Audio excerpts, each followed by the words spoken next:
Hi everyone, today we are going to discuss about how to deal with blood relation. Question, blood relation को हमें किस तरीके से करना है इनके क्वेश्चंस को, और ये है एक रीजनिंग का पार्ट जो कि कॉम्पिटिटिव जितने भी एग्ज़ाम होते हैं सबके लिए इम्पोर्टेंट होता है. So let's get started. Blood relation.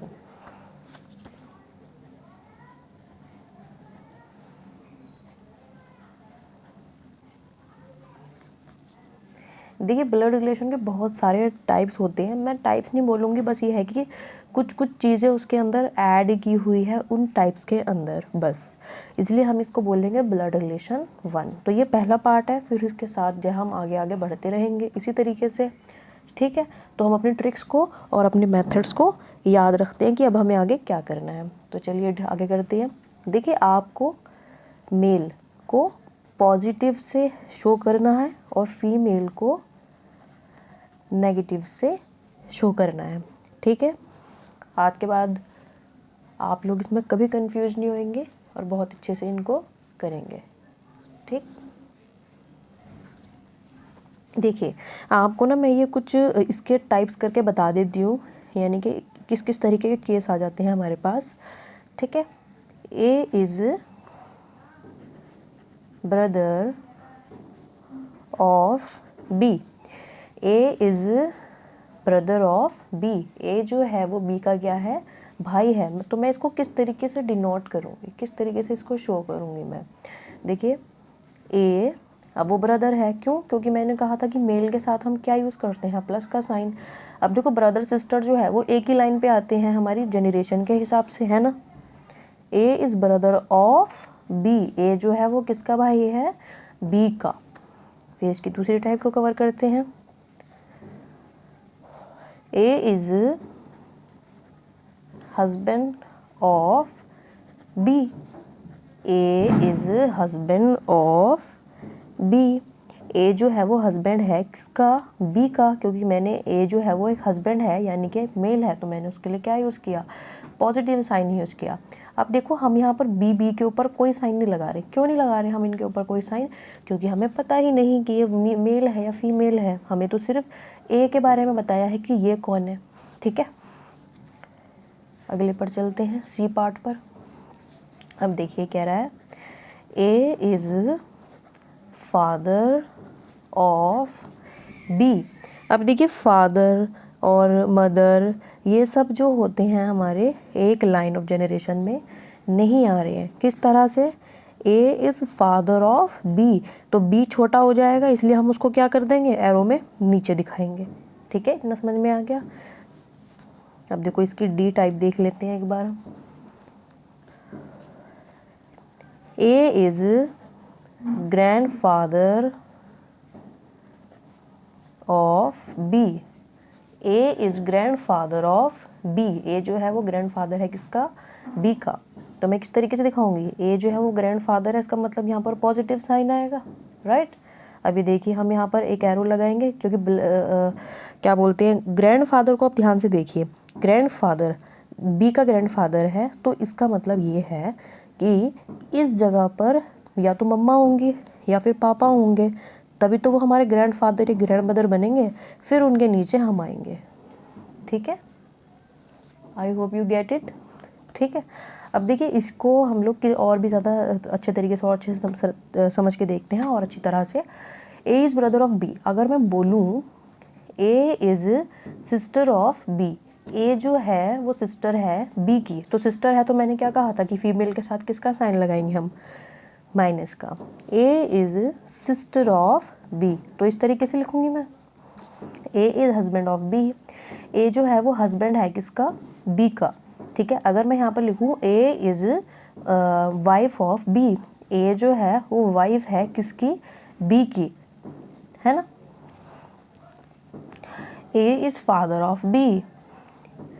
A is mother of B. मैंने इसके ऊपर माइनस का साइन क्यों लिया हुआ, क्योंकि ये क्या है, female. A is grandfather of B. A is grandmother of, sorry, A is grandmother of B. Hope you get it.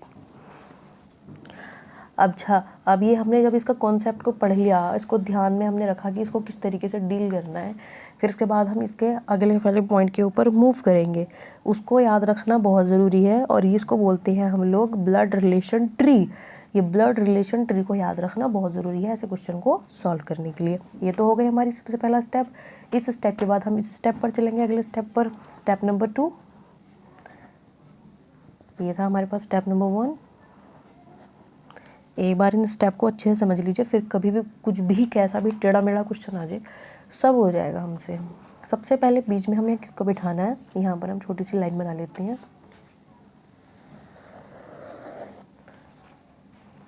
ये देखिए मैंने लिख दिया यहाँ पर मी। सबसे पहले तुम खुद को रखोगे इस जगह पर, ठीक है। तुमसे बड़े कौन होंगे, तुम्हारे फादर। अभी ना सिर्फ आपको सुनना है ध्यान से, ठीक है। आपके फादर से बड़े कौन होंगे, आपके ग्रैंडफादर, राइट। आपके ग्रैंडफादर से बड़ा कौन होगा, आपके ग्रेट ग्रैंडफादर, राइट। और इसी रिलेशन की लाइन में फादर के बाद साथ साथ मदर भी बराबर के रिलेशन में आती है। इसी जगह पर क्या आते हैं हमारे अंकल, अपने आप को रखकर देखना है, हमारे अंकल और हमारे आंट भी इस टाइम पर आते हैं, इसी लाइन पर आते हैं। फिर यहाँ पर हमारे फादर की, यहाँ पर हमारे ग्रैंडफादर है तो यहाँ पर क्या आएगी, हमारी ग्रैंड मदर, ठीक है। उसी तरीके से यहाँ पर क्या आ जाएगी, ग्रेट ग्रैंड मदर। हमारी फादर, हमारे ग्रैंडफादर, हमारी ग्रेट ग्रैंडफादर, हमारी मदर, हमारे अंकल, हमारी आंट। तो ये सब समझ में आ गया आपको मैंने एरो क्यों लगाया इस तरीके से, क्योंकि ये हमसे बड़े हैं, ये उनसे बड़े हैं और ये उनसे बड़े हैं, ठीक है। अब देखो मेरे नीचे, अब मैंने ऊपर फादर लिया है तो मैं नीचे एक बार सन ले लेती हूँ। मेरे नीचे सन,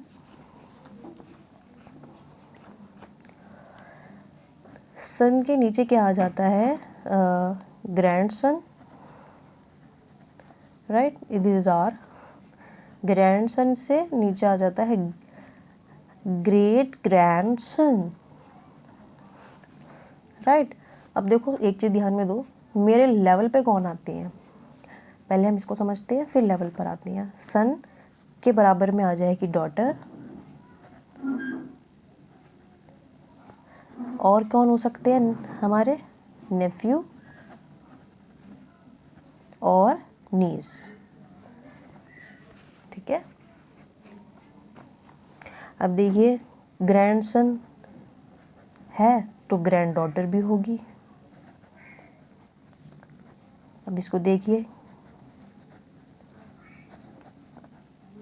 hope you all get it. ये जनरेशन के एक लाइन पर आते हैं, ये जनरेशन की एक लाइन पे और एक लाइन पर, ठीक है। अब मेरे बराबर में कौन आते हैं, मेरी बराबर में या तो मेरी जनरेशन के टाइम पे मेरे ब्रदर, मेरी सिस्टर, मेरे कज़न, है ना, मेरे कज़िन, और कौन आ सकते हैं, मेरा हस्बैंड या मेरी वाइफ अगर मैं मेल हूँ तो, राइट, ठीक है। तो आपको इस डिसीजन ट्री को बहुत अच्छे तरीके से समझना है पूरे को। सबसे पहले इस स्टेप को कवर करना है, उसके बाद आपको इस स्टेप को कवर करना है। अब मैं आपको एक क्वेश्चन करवाऊंगी, उसके बाद आंसर आप दोगे कि उनके साथ आपको डील कैसे करना है, राइट। अब ये देखो हम इसको पीछे रखते हैं ताकि यहाँ पर सॉल्व कर सकें, ठीक। देखिए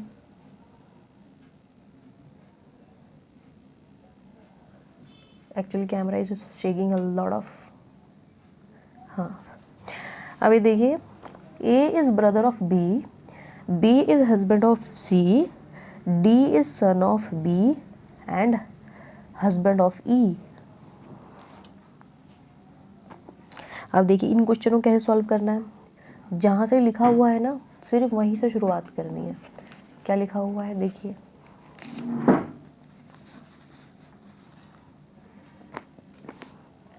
I hope it is visible now. हाँ, ए इज़ ब्रदर, यानी कि ए क्या हुआ, मेल हुआ, है ना, definitely. A is brother of B, A जो है वो बी का क्या है, ब्रदर है। अब देखो आगे, बी इज़ हस्बैंड ऑफ सी। अब हस्बैंड कौन होता है, मेल, तो इसके आगे मैं क्या लगा दूंगी, positive sign. B is husband of C, किसका हस्बैंड है? सी का। अब देखो हस्बैंड है यहाँ पर, तो ये कौन होगी? फीमेल ही होगी, है ना। आगे चलते हैं। D is son of B. D जो है वो सन है किसका? मैं नीचे बनाऊंगी ना लाइन, क्योंकि ये तो जनरेशन की एक लाइन पर आ गए, और ये कहाँ आएगा? नीचे आएगा। ये बोल रहा है D is son of B. D is son of B. B का सन कौन है? डी। अब ये सन है तो इसका मतलब ये लड़का होगा, है ना। एंड हस्बैंड ऑफ ई। और किसका हस्बैंड है? ई का। तो इसका मतलब ये कौन हुई? ई, फीमेल। अब मैं आपसे क्वेश्चन पूछूंगी, आप क्वेश्चन के आंसर वीडियो को पॉज कर करके एक बार खुद ट्राई करने की कोशिश करना। ये देखिए क्वेश्चन लिख रही हूँ मैं आपके सामने।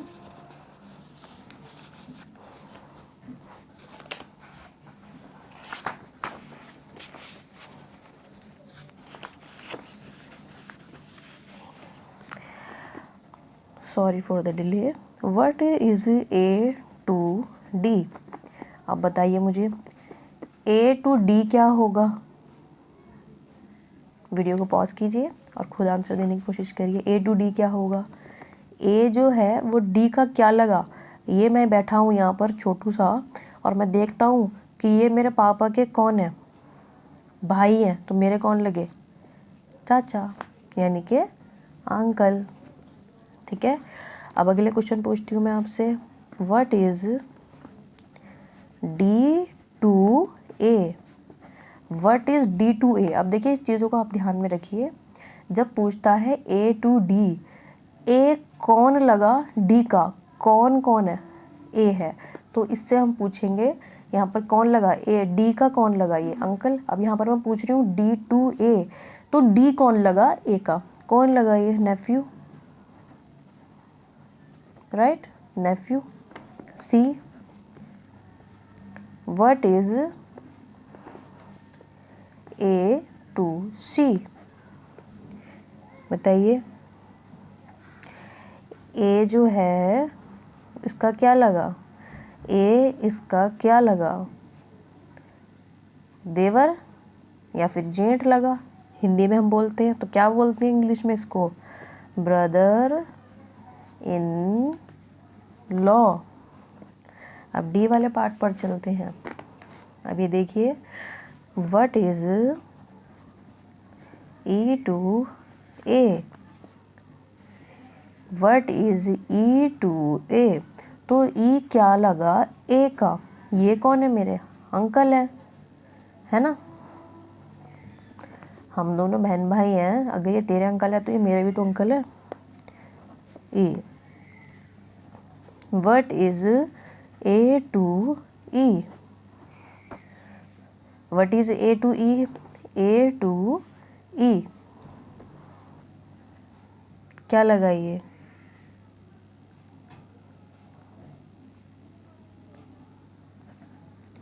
नीज। What is A to E? ये बी के बच्चे हैं ना, दोनों बहन भाई, है ना, और ये हमारे अंकल हैं। तो हम दोनों कौन लगे? ये नेफ्यू लगा और मैं क्या लगी? नीज लगी। ठीक है। हाँ। अब देखिए हमने उसकी तरफ, अपनी ट्रिक की तरफ एक बार देखा भी नहीं, हमें सिर्फ समझा उसको। हमने एक बार इसको समझ लिया, इस कॉन्सेप्ट को, अपने इस कॉन्सेप्ट को हमने समझा। उसी तरीके से हमने क्या किया, इसको यूज़ करके इसके अंदर ये ट्री बनाया, है ना। उसके अंदर हमने क्या बनाया? ये ट्री बनाया। कौन सा ट्री?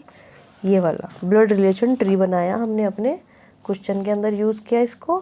फिर उसके बाद हमने ये जो कॉन्सेप्ट सीखा था, ए टू बी हमें कैसे एरो लगाने हैं, बी टू सी हमें कैसे एरो लगाने हैं, उसी तरीके से हमने यहाँ पर एरो लगाने भी सीख लिए। ठीक है। अब किसी भी तरीके का क्वेश्चन आ जाए हमको, हम नहीं अटकेंगे उस क्वेश्चंस में। मैं आपको नेक्स्ट वीडियो के अंदर इससे रिलेटेड क्वेश्चन करवाऊँगी, कम से कम 10 से 15 क्वेश्चन करवाऊँगी, और वो सभी इसकी टाइप्स को कवर कर लेंगे। ठीक है। तब तक के लिए थैंक यू सो मच।